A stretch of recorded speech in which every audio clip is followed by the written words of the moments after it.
चाणक्य से किसी ने 4 प्रश्न पूछे कि सबसे श्रेष्ठ जल कौन सा है, सबसे श्रेष्ठ बल कौन सा है, सबसे श्रेष्ठ प्रकाश कौन सा है, सबसे श्रेष्ठ पदार्थ कौन सा है। ये 4 बातें चाणक्य ने एक ही श्लोक में जवाब दिया है कि नास्ति मेघ समम तोयम। तोयम माने जल होता है, मेघ के जल के समान कोई जल नहीं। कितने ट्यूबवेल लगा दो,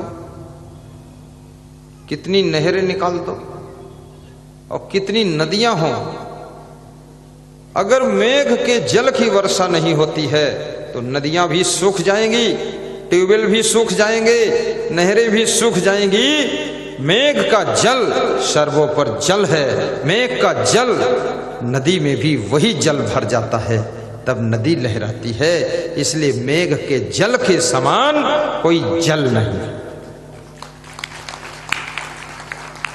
और सबसे बड़ा बल कौन सा है? सबसे बड़ा बल नास्ति चा आत्म समम बलम। आत्म बल के समान कोई बल नहीं। तुम्हारे पास जन बल हो, धन बल हो, बुद्धि बल हो, लेकिन आत्म बल यदि नहीं है तो आपके हाथ में राइफल होगी तो भी हाथ कपेंगे ऐसे ऐसे। मैं किसी के घर में मेहमान था उत्तर प्रदेश में, तो गांव में कुछ फायरिंग हुई, डकैत आ गए। यूपी डकैतों का प्रदेश था, अब नहीं, पहले था। अभी डकैतों के बाप आदित्यनाथ पैदा हो गए, सब डकैतों को मार डाला।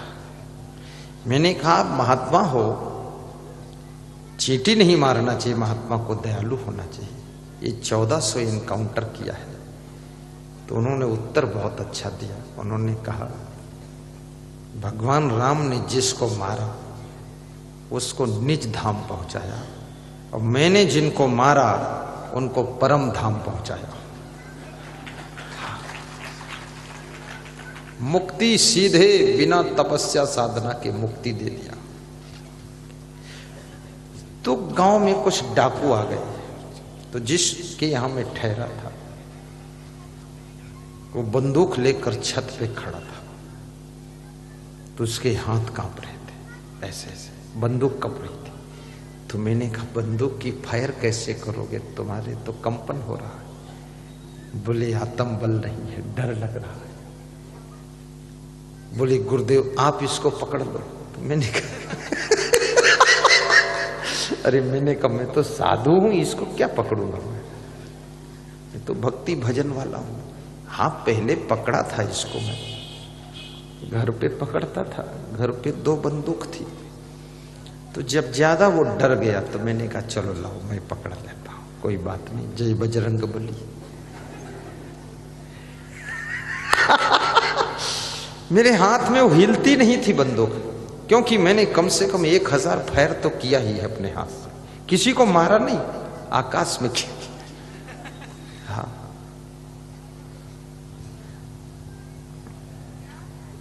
और हमारे पिताजी जो थे वो सबके रक्षक बनकर रहते थे। महाराणा प्रताप जैसी मूंछ रखते थे, किसी को कोई सताए तो बीच में वो आ जाते थे, रक्षक कवच कुंडल बनकर। और तब मैंने सोचा ये आत्म बल बहुत बड़ी चीज है। हनुमान जी के साथ में ना बानर सेना थी, ना रीछ भालू की सेना थी, ना राम थे ना लक्ष्मण थे, हनुमान अकेले थे। लेकिन उनके साथ में फिर कौन था? कोई नहीं था।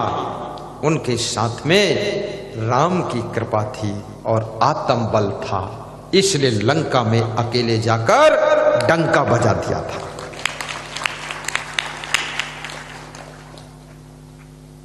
मिटा शंका बजा डंका, लंका पे चढ़ जाओ वीरों। हनुमान जी अकेले जाकर के, वहां जाने में भी डर लगता था। अकेले लंका में जाना, दुश्मनों के बीच में अकेले जाना कठिन है। लेकिन तुम हनुमान की बात सुनकर तुम मत अकेले चला जाना। हाँ, क्योंकि उस समय कुछ माहौल अलग था। आजकल के राक्षस अलग टाइप के हैं, ये हिंदुस्तानी राक्षस से बचना भी कठिन है। तो लंका वाले थे, अकेले मत जाना।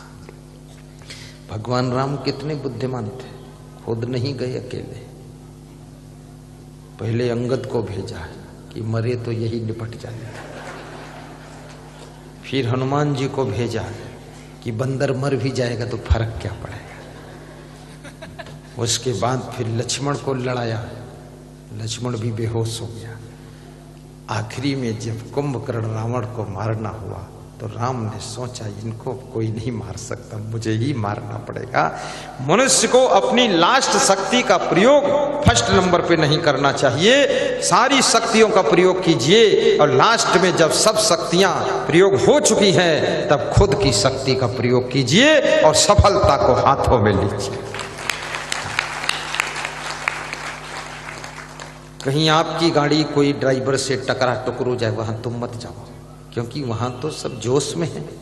कौन समझेगा ये कौन है, वो तो पत्थर भी मार देंगे, डंडा मार देंगे, कुछ भी कर देंगे।